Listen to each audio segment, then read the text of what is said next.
Now listen, I'm a millennial, okay? I'm proud to be a millennial. I feel like it all went downhill when we got to like Gen Z, right? I started to act a little bit weird. But I'm gonna be doing a video today. Takes a look at what Gen X had faced, the dangers Gen X faced. And I'm gonna talk about whether people of today would have even survived back then. Kids back then were a little bit crazy, my dad included. If you grew up as Generation X, then it's probably a miracle you even survived. Yep. At least that's what the modern world tells us. I mean, people today wouldn't even do something like this, man. They would be feared of breaking a nail. Many of the things that were normal back then are now taboo. In this video, we will have a look back and wonder how Gen X kids even survived. If you were a kid in the 70s, then you probably did not even have cable.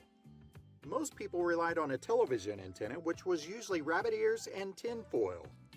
However, there were... Yo, I ain't gonna lie, we still had them on one of my TVs, bro. Do you remember the stresses of trying to get a good signal? And you used to be swinging and pulling and twisting those things, all different angles to try and get like the slightest bit of quality. But when you did, it was as if it was 4K, Ultra HD, best screen you've ever seen. But in reality, it was ass.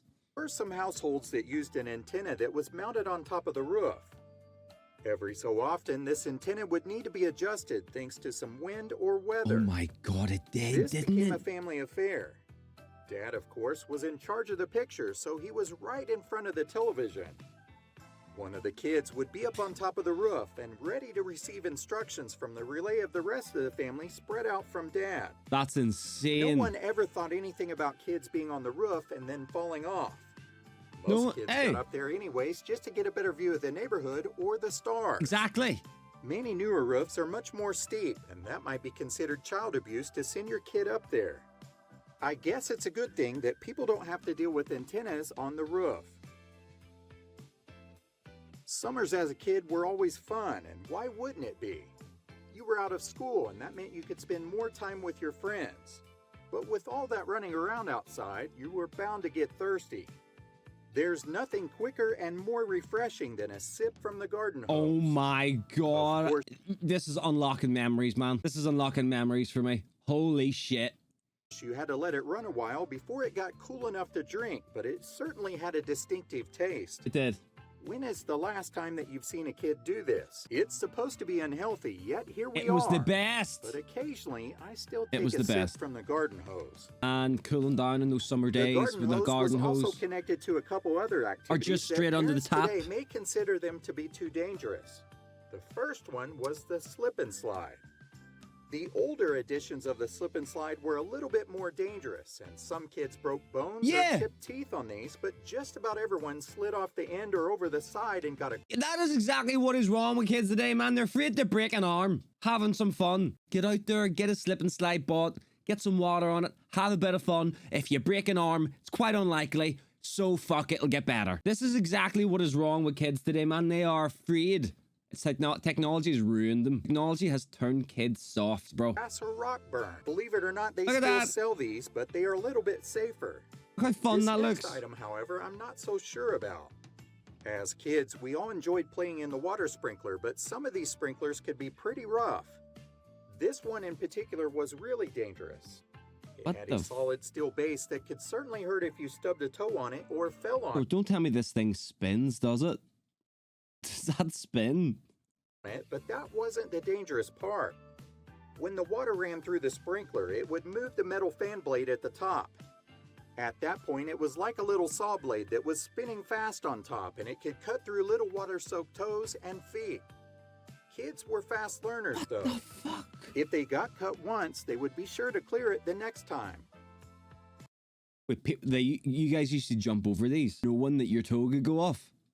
This is what I mean, man. Gen X were crazy, bro. Kids in our day used to be outside a lot, and we loved it. That worked out great because most of our parents really didn't want us inside the house anyways. As a result, kids spent a lot of time out in the sun. And sunblock? We had no idea what that was. Are you talking about a hat or a shade tree? At most, we may have depended on SPF 4, and that's only if we were super cautious. SPF 4? Everyone was exposed to the sun, and many of us would compare sunburns at the end of the day. When our skin started peeling, we would see who could peel off the biggest flake. Oh look, that one looks like Texas. It also wasn't uncommon to see teen girls and young women laying out and trying to get that golden beach tan. Quite often, they would speed up this process by using either coconut oil or tanning oil.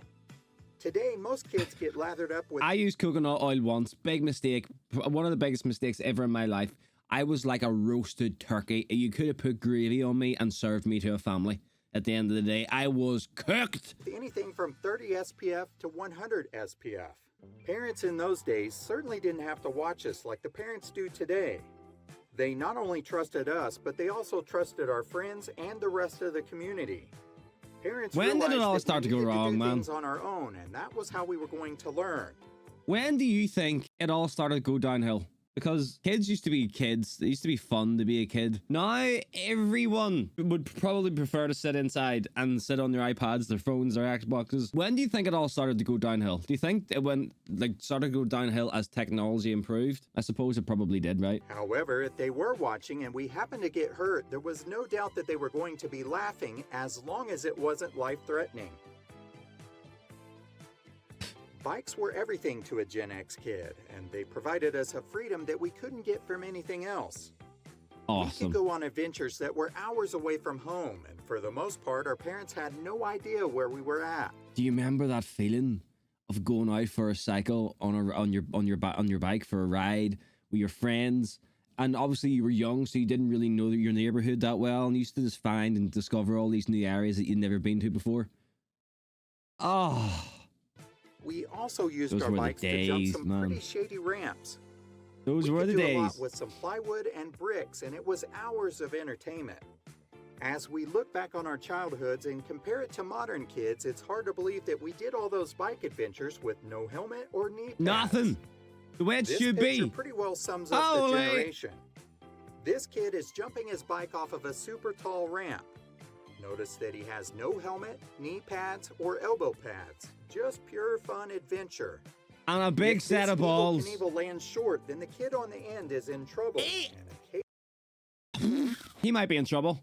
This kid in the end might be in trouble, man. Occasionally that did happen. As you look at the kids on the side, you can tell that they are worried about this because they've seen it happen themselves. But the best part about this photo is there's a dad sitting on the front steps and he's smoking a cigarette while he's waiting to see who gets hurt first. For him, this is as good as any gong show on television.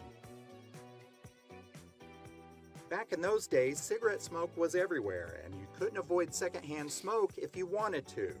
You used to be able to smoke on airplanes. Had at least one parent that smoked. Parents would send their kids into convenience stores to purchase cigarettes while they waited out in the car. But there was no law against kids going in and getting that. There was absolutely no law at all for that. The clerk would just look out and get a nod from the parent, which would signal that it was okay to buy the cigarettes. If the parents were not around, then the kid probably needed a note from the parents saying that it was okay to buy the cigarettes. These notes were never all that official, and it might be written on a notepad, scratch of paper, or the back of a receipt. Dear clerk, please sell a carton of cigarettes. Thanks. That is so funny, man. That actually worked. There's no chance that kids could ever do that today. Safety was something else that most people didn't take too seriously. In the US, it became mandatory that every car manufactured after 1968 had to have seatbelts installed in them. But wearing them was more of a recommendation rather than a requirement until the mid-1980s. Until then, we stood up on the front seat so that we could see up over the dash, and our dad's arm was our seatbelt and the airbag.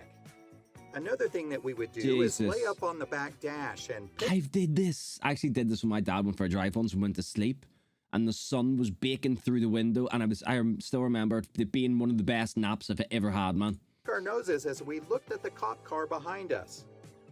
We thought it was super fun when Dad had to slam on the brakes and we came flying out of that back window and slammed into the back of the front seat. Back then, we had to learn how to take a fall, and the crazy thing about it is we couldn't wait to get back up there and try it again. Facts. Pickup trucks were not as common as what you see today, and people that had boats would haul them with regular cars, even Cadillacs. Hey, if it has a tow bar, it has a tow bar on the roof of the car so that it could come home.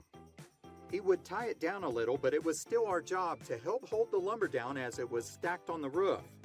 So there we were, standing up on the seat.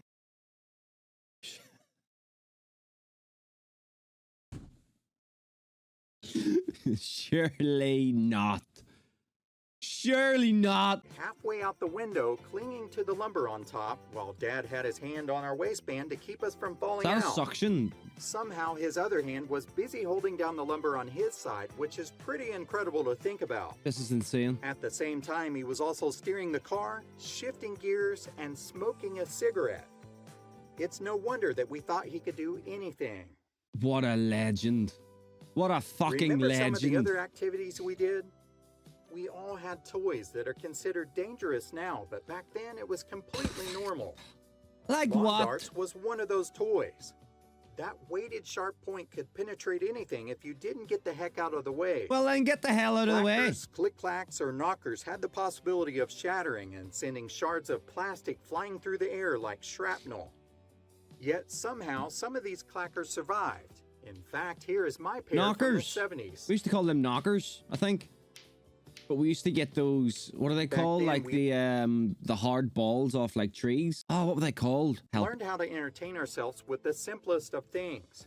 Do you remember making long chains from soda and beer can pull tabs? I do not. According to what they say today, we could have been badly cut at any moment, yet most of us had minor cuts, if any. What? But one dangerous activity that we all did was kite fighting. Remember this one? How is that You would dangerous? fasten razor blades to the side of your kite and then swoop it down so that you could cut the string of your friend's kite. If you Okay. were successful, then that kite would keep flying forever. But if your kite took a nosedive to the ground, then you better be quick and get out of the way of those razor blades. Okay, BB fair enough. guns were another item that was quite common. Kids Fucking could go all gun. over town with one on the front of their handlebars, and the BB wars would certainly get intense. They would. Back then, we definitely did not have safety at the top of our list when those broke out. Didn't need safety. Still don't. Firecrackers were certainly a lot more accessible than they are today. It seemed like you could pop them off in every city and it was perfectly legal.